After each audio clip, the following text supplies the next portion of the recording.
You're listening to The State of Work, the podcast by Lano. The State of Work is about finding your place in the changing world of work as an individual or an organisation. In each episode, we dive into some of the benefits and limitations we face when it comes to remote and flexible work. We discuss how we work, how we hire and manage people, and how we live in this increasingly global workplace. I'm your host, Maddie Duke, and my guest today is John Lee. John is the co-founder of the Work From Anywhere team, a platform designed to help remote workers make work from anywhere a reality. Tax is one of the biggest barriers to the work from anywhere conundrum, and John and his team hope to provide clarity about how individuals and businesses can make it work.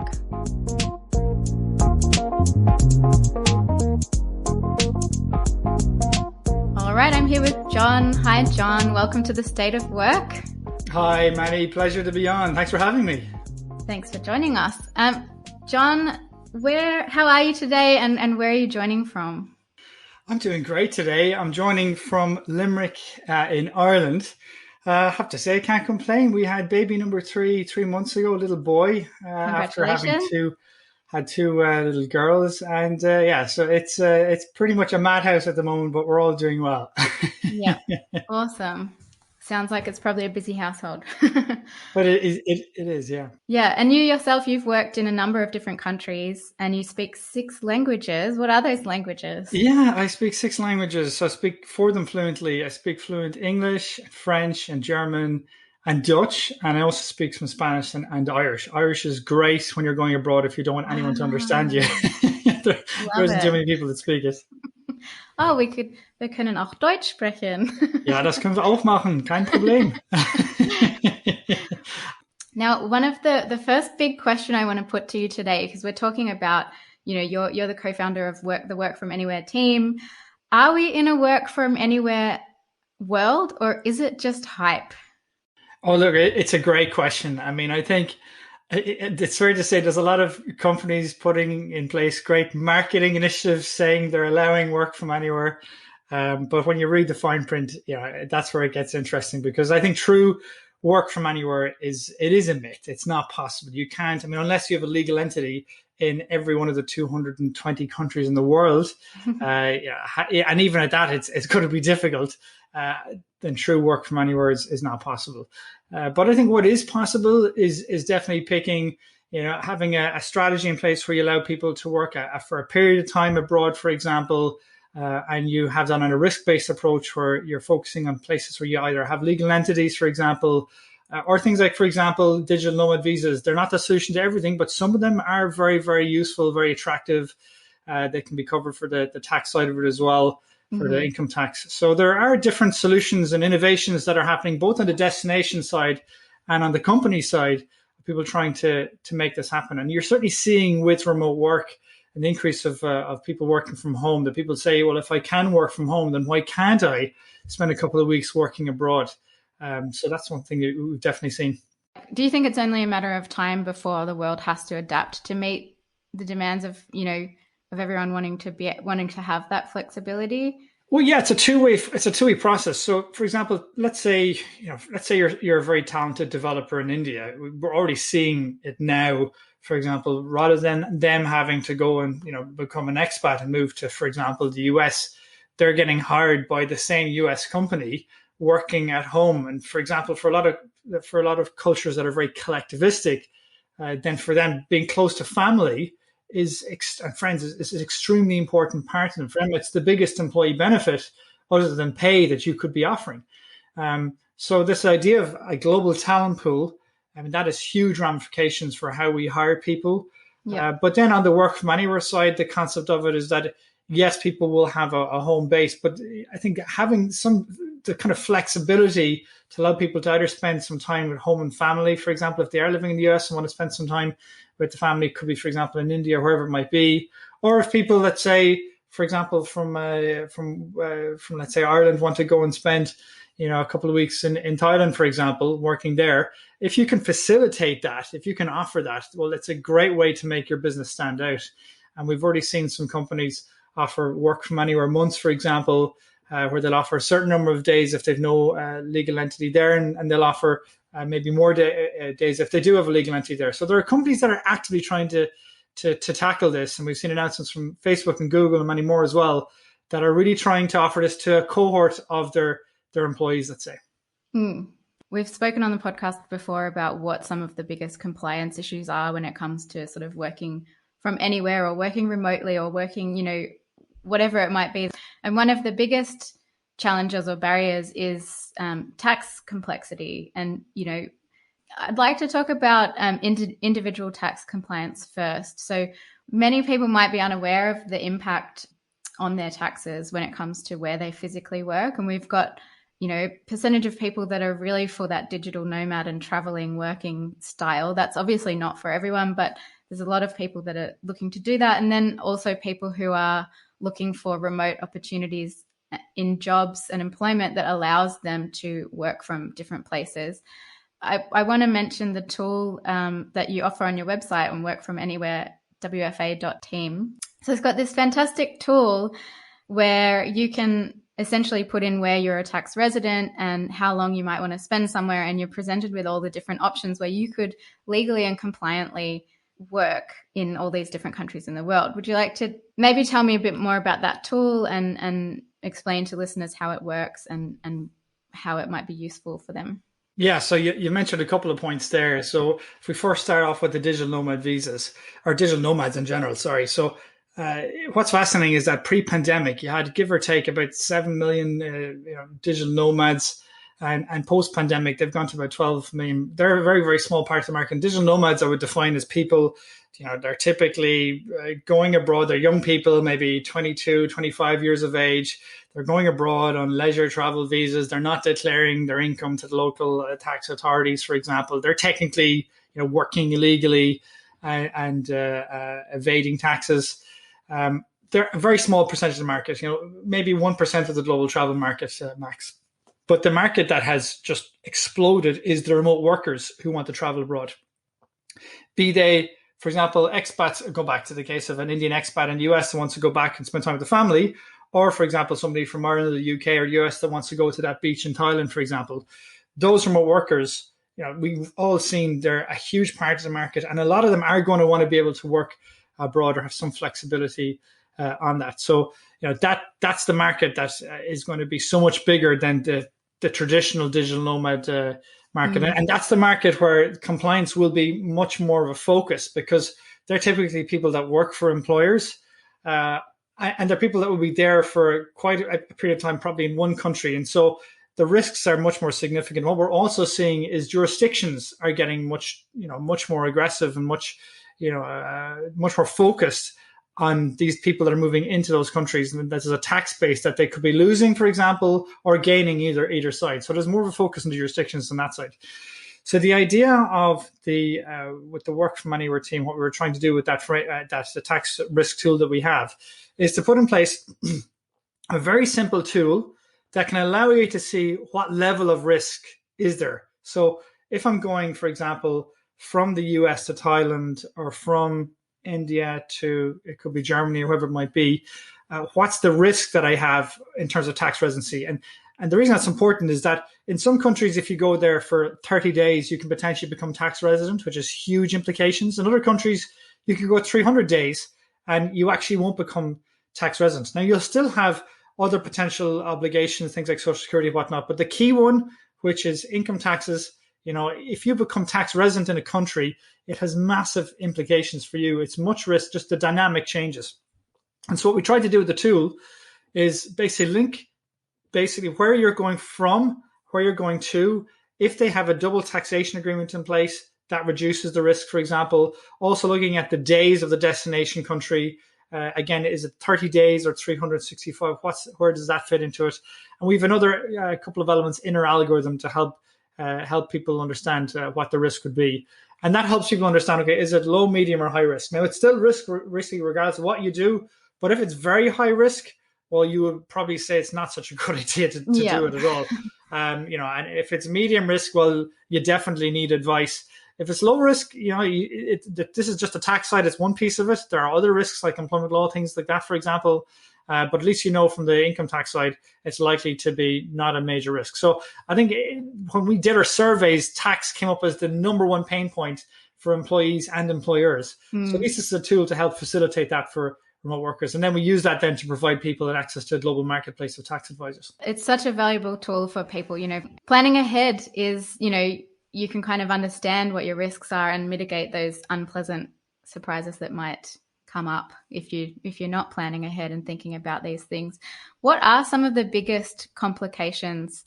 Is it sort of simply, I might have to pay tax for 6 months in this place and then 3 in another and 30 days in another country? If you're spending time in multiple different jurisdictions throughout the tax year, and actually that's another question because the tax year is not the same globally. Is that kind of the biggest risk, or what could be the biggest thing that might happen, or the biggest complication? Well, the most important thing is to plan ahead. I mean, we've seen a couple of different examples of, big companies where employees literally, during the pandemic went back home for a year to their home country and didn't tell their employer for over a year afterwards. And then all of a sudden there was a huge massive tax residency headache. I mean, that has happened to a lot of different companies. But you've also seen as well, in some cases for contractors or digital nomads or whatnot, you've also seen risks of people just, having it could be a company in the US, but then they decided to go and live in Indonesia or Thailand or Spain or wherever it was, and they didn't tell the local tax authorities, and all of a sudden now they've got a huge potential tax liability to deal with. I think the way I would liken it to is it's a bit like driving on a motorway, and what's your risk appetite? Driving if there's 120 kilometer an hour speed limit, if you do 121 kilometers an hour, are you technically driving illegally over the speed limit? Yes, you are. Do we all do that sometimes? Yes, we all do. Let's say, but the problem is from a tax perspective, it's a bit trickier because if you're driving 130, 140, 150 in 120 hour, let's say kilometer an hour limit, the problem on the tax side is that if they get you, they're not just going to look at your last year's earnings in that country. They're going to look at your last 5 years. Right. And they're not just going to get the back taxes. They're going to be tax penalties and everything. You could be jailed, and there's other penalties beyond just tax that you can be got for as well. So the problem is that, while digital nomads were a small part of this market before, they didn't really demand local tax authorities having huge resources to go after them. The difference is now two major themes are coming together. First of all, now this is a big tax base for a lot of countries that are losing it. They're going to lose their tax base after the crisis. But secondly, as well, the digitalization of visas and tax authorities databases as well. We're seeing a lot of countries implement digital visas so that when somebody comes into the border, they can track that. And for a lot of countries, just connecting that to the tax, let's say, database or infrastructure, that's still a big step. But that is something that's going to continue to happen and evolve, and more countries are going to do that. And if they do that, well, straight away, if you said you were here on a leisure travel visa and you're actually working there, all of a sudden, it's a big risk to run, and it's a higher risk that you're going to be running into. So that's, just some examples of some of the risks that you could run into on why it's becoming more important. And there are risks both for, the individual, whether it's a digital nomad or an employee or, a contractor, as the business itself. And we will go more into that business side. But some pretty big risks. Well, one of the things that we put together is the Work From Anywhere compliance framework. That can be a resource you might want to share with the audience as well. And it shows the kind of the holistic nature of the different risks. So if we're going to go through them at a high level, you've got, for example, personal income tax and social security. Is on the personal side, but then you also have corporation tax and permanent establishment is a major risk as well. You've got immigration, visas, and also employment law. You've got insurance and duty of care, but also on the talent management and benefit side as well. If you don't offer or some even limited element of work from anywhere, you could lose your best employees. And then you've got data privacy and security. There's some of the key risks that you can run into that you need to be aware of. Yeah, so important to think about. One question as well, we've got companies like Safety Wing, for example, that cover digital nomad insurance. And, helping digital nomads be insured across wherever they're going to be working and traveling. Do you think that we'll start to see similar offers for individual tax services? So companies that are helping remote workers and digital nomads kind of get their tax done in all those different jurisdictions and understand their kind of global or all comprehensive tax obligations? Yeah, great question. So you have to break this into a couple of different parts. So you said on the insurance side, Safety Wing, they do a great job, and you've also got Insured Nomads as well. There's a couple of companies like that are coming out that are offering those tailored insurance aspects for those digital nomads, which is really, really important because it's a very different needs that those people have. Going back into the tax side, you have to break it into a couple of different points because, for example, the employers of record have a very important role to play for the individuals that are looking to be employed in a foreign payroll, for example, and solving those issues for companies. Contractors as well have the growth of people hiring people through contractor model as well has really grown, but that brings with it its own misclassification risk for the employment law perspective. But the big problem that you have and the kind of gap that you have a little bit in the market right now is that by sending remote workers abroad, companies potentially trigger a massive permanent establishment risk. So it depends on the aggressiveness of corporation tax in that particular country, a destination country. But in general, when it comes to permanent establishment, there's a couple of key things you've got to bear in mind.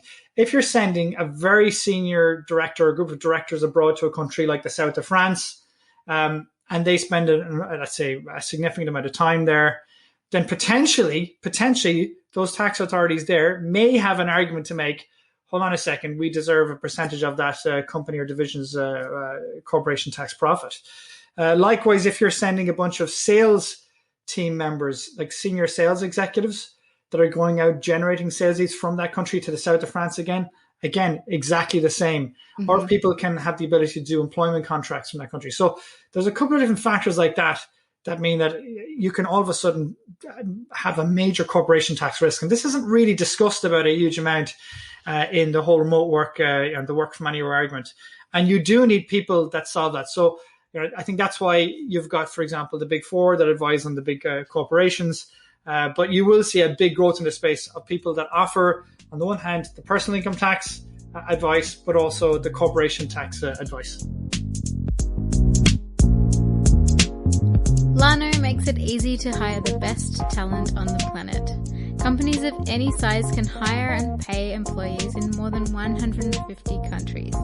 Backed by a network of top employers of record, Lano takes care of compliant contracts, local tax law, and international payments. From full-time to freelance, the Lano platform has everything you need to grow your global team. Find out more at lano.io. Looking at it from someone who's not that familiar with all of the complexities, you can see that this is just the tip of the iceberg and there's so much to consider. And if we come back to that idea of like a service provider that takes care of tax related services across multiple different countries and jurisdictions, it seems like an impossible feat. It will be interesting to see how this develops, I guess. Well, to be honest, it does seem like a lot. It does seem like it's overwhelming. But honestly, it's all about having a risk-based framework in place and weighing the costs with the benefits. Yeah, okay. So let's talk through that a bit. If you're a fixed manufacturing company or a highly regulated financial company, you're never going to be able to offer work from anywhere. That's done. Let's forget about it. Maybe for your back office or marketing teams possibly, but in general, you will never be able to offer it. But for the companies that will, what you need to do is you need to weigh up, okay, how important is this as an employee benefit? If you look at the Netflix company culture, well worth a look. And what they talk about is basically for the top, let's say for the average company, the top performers are about maybe 2 to 3 times more productive than the average performer. But for highly creative companies and industries, like technology, like entertainment, the top performers are 10x the productivity of the average performer. So that's why, for example, you see in Google, for example, or Apple, they've got all these fantastic offices and they've got the bean bags and the great cafe and the food and the ping pong table. Yeah, that's why they've done that, because to get the best people for them, the return is massively significant. And it's the same argument from work from anywhere perspective. For those people, there's those top performers that, for work from anywhere is extremely important to them. The compliance costs for helping solve it in a focused way for a focused number of countries will be far less than the employee benefit return you're going to get to a company of offering it to those companies, particularly if your competitors are doing it. If your competitors are doing anything like this, it's crucial you've got some sort of strategy in place. So the critical thing is being able to put in place a risk-based framework where you look at the totality of the risks for personal income tax, social security, corporation tax, employment law, et cetera, et cetera, et cetera. And you at least have, a filter in place where you're able to see, okay, in this scenario, it's going to be high risk. We'll never be able to do it. For this one, it's medium risk. If it's a significant employee benefit, we will have a look at it. And for this, it's low risk. Like I give you an example of low risk. You're a business traveler, you're going abroad for a day, that's extremely low risk in that scenario, but of course the other scenario, then if you're working abroad in Thailand for in 10 months, of course, that's going to be a massive risk. So, but it's about having a kind of risk-based framework in place so that you can manage it and measure the return, against the cost of it. And so if a business is planning to expand globally and they're starting to look at hiring abroad or establishing themselves in a new market, how can they navigate local taxes and their tax obligations? Like what sorts of resources are there? Well, yeah, good question. So, a lot depends when they're expanding internationally is how many people do they expect to hire in that country? Is it going to be a real strategic base for that company? I mean, if it is, the options are they can set up a legal entity, for example, or potentially a branch. There's a few different options that they can do. Certainly, if it's a strategic location, they're going to be hiring that, then they need to set up a legal entity. Mm-hmm. But then also, the evolution of employers of record have played a really important role here as well. Depending on the nature, if you want to be able to put people on a foreign payroll, but you don't want to have the hassle of setting up a legal entity, depending on the nature of what you're looking to do, employers of record may be able to come in there and play a very positive role there as well.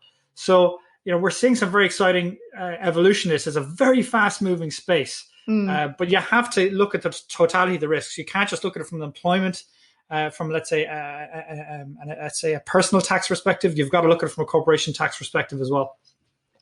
And so when an employee is hired via an employer of record, and just to kind of recap for anyone that's not quite sure, an employer of record is almost like it's an entity in a particular country that can employ an individual on behalf of, the parent, the actual employer, basically. Yep. And is employer tax typically included in the fees of an employer of record? Well, great question. So to be honest, when the employers of record, they'll typically have the payment process facilitate where you basically press a button and all the taxes and everything will be looked after. So they'll look after the totality of everything for a personal income tax perspective for the employees and the employee, let's say tax and payroll, but also the employer portion of it for that. But they won't take care of corporation tax. That's not their wheelhouse. They don't deal with that. Yep. Their job is to make sure, I would expect for the employer's record to look after the personal income tax and make sure you're compliant with employment law.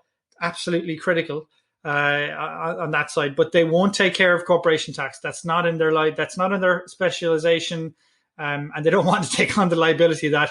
That's why you need specialist tax advisors for that. Yep.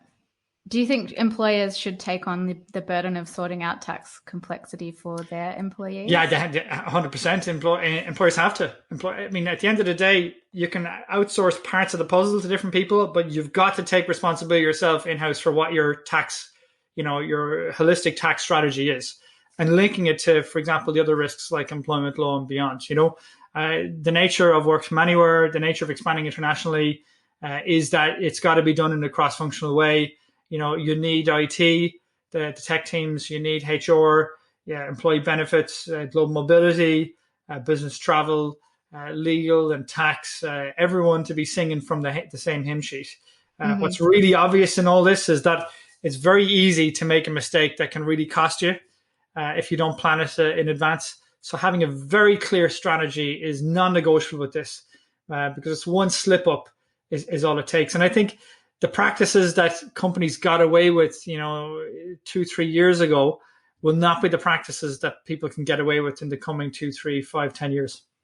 Mm. And I mean, we talk a lot about planning and kind of planning ahead.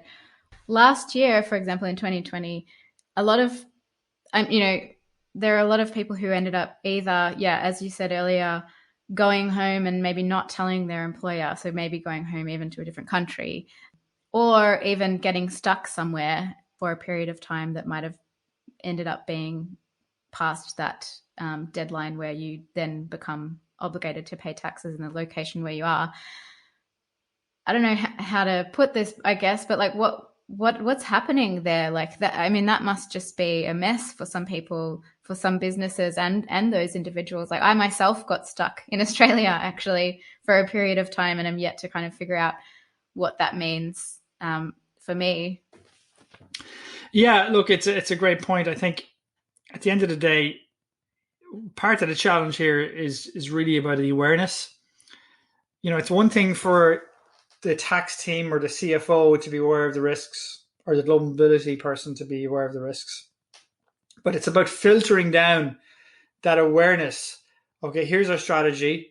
Here's our traffic light system of the risks of the different scenarios, and having very simple, straightforward, user-friendly tools so that everyone's aware of it. I mean, if you've got a nice, geo-mobility strategy or work from anywhere policy, whatever it is, but the managers are not aware of it and the employees are not aware of it, then it's a complete waste of time, because you're going to have so many of these scenarios. So it's critical that you've got good awareness sessions and education sessions and workshops, and you make people aware of your work from anywhere policy and the practical implementation of it. If you can do that, it's going to prevent a lot of these major risks that can transpire. Because the big thing is that if you do it in a very focused way, there are ways you can, like for example, digital nomad visas. Give you one example. Some digital nomad visas, they cover you for income tax. That means that you can actually work in that country without having to pay personal income tax in that country. Yeah, and you're not even allowed to be employed by a local employer. You can be employed by your employer. Let's say you're going to, for example, Aruba, and you've got your employer in Germany. You won't pay personal income tax in that country. That's a huge, huge benefit. It simplifies things massively. But so the point I'm trying to make is there are ways to tackle it in a very focused way. That doesn't mean you have to reinvent the wheel or cause massive amounts in compliance costs. But the most important thing is you at least assess the risk beforehand. You are aware of the potential risks that you can run into. But it's critical to get the awareness out there. Yeah, and not being afraid and just sweeping it under the rug, but actually looking into it. Exactly. I mean, honestly, we have heard stories of HR departments, telling an employee who wanted to go to South America, basically saying to them, "Oh yeah, just leave your current address. Let's say, for argument's sake, we'll call it Texas. Put in your parents' address in Texas, and we'll keep paying you and that into U.S. bank account, and off you go to South America for the year, and we'll say nothing." I just can't. There's a tremendous amount of ignorance, even from, in some cases, HR teams. But I would say most HR teams and certainly all finance teams are global teams are aware of these risks and becoming more aware of it as well. Yeah.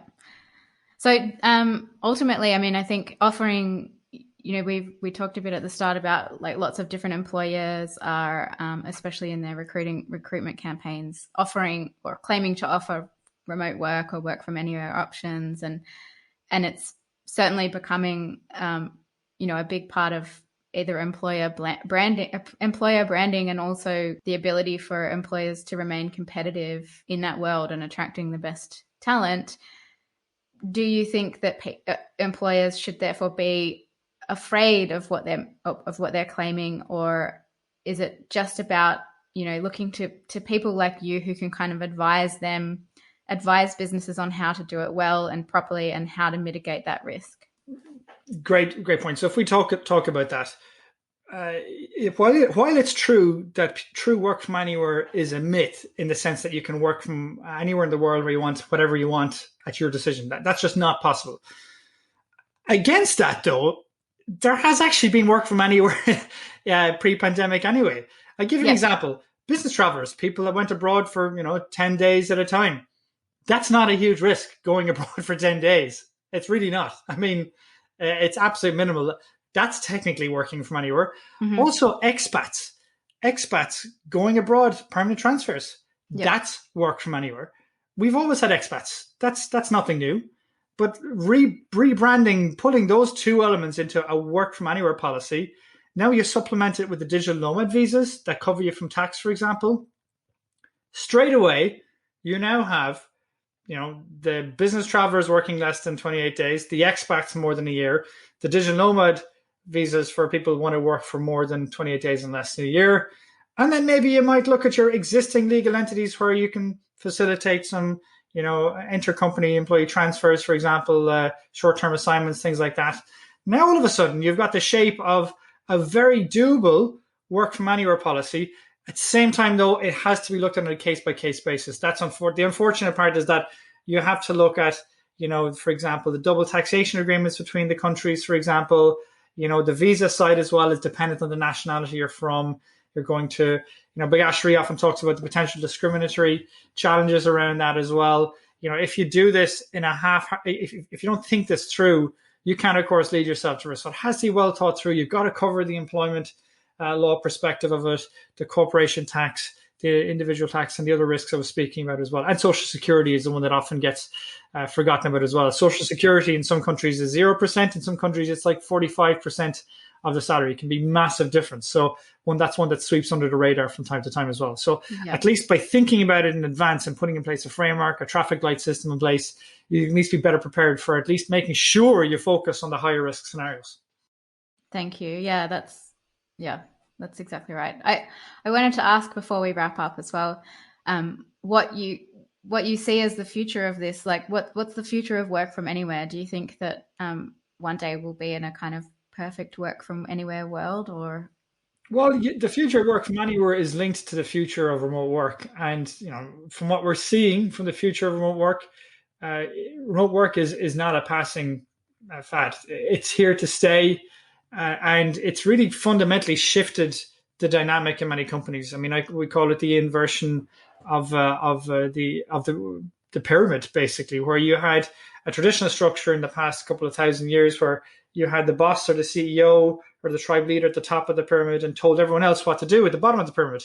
Whereas basically in March, April this year, the biggest companies in the world across the world told their employees we're going back to the office in September. What happened? The employees said, no, we're not going back. So that for the first time in the history of work across all industries, the employees basically said, no, our value system has changed. We've realized the importance of being close to family and having work flexibility. We're not going back. And so that now, of course, there are certain industries that have no choice, like in manufacturing or highly regulated financial entities. But in general, this trend of work flexibility is most certainly here to stay. It won't be for every single company, but for a lot of companies, it will be. And where they sit in that kind of on that will be fascinating. So for me, I see that remote work being structural also links to the fact this work from anywhere side of it. The global talent pool, people are going to be hiring from beyond the 50-kilometer radius of their companies. And people are going to want to have access to being able to work for a period abroad. Maybe it might only be 2 weeks, but maybe it might be 3 or 4 months. And the evolution of digital nomad visas is going to further accelerate that. So I think we're in a little bit of a holding pattern. Why? Because people aren't traveling yet. But I think in 6 months' time, and 9 months' time, a year's time, as the world reopens, this is going to be something that becomes more and more important. And certainly the sense we're getting is employees are really pushing people for this. They're pushing their bosses, their managers, their companies to say, look, if I can work from home for the whole year, fully virtually, why can't I just go and spend some time abroad? Of course, they're not aware that that creates a whole bunch of personal income tax risks for themselves and their companies as well. So it's not quite that simple. But there is definitely going to be an increasing push for employees to look for this. Absolutely. I think you're spot on there. And it's going to be a really interesting thing to watch over the next years to come. Yeah, for sure.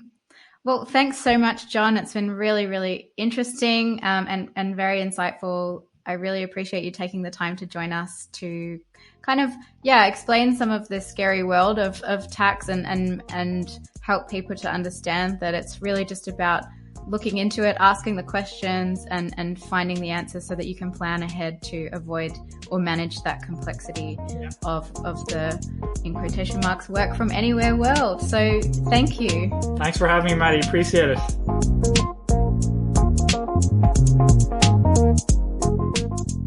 The State of Work is available wherever you listen to podcasts. You can also find us on Instagram or Twitter by searching for The State of Work.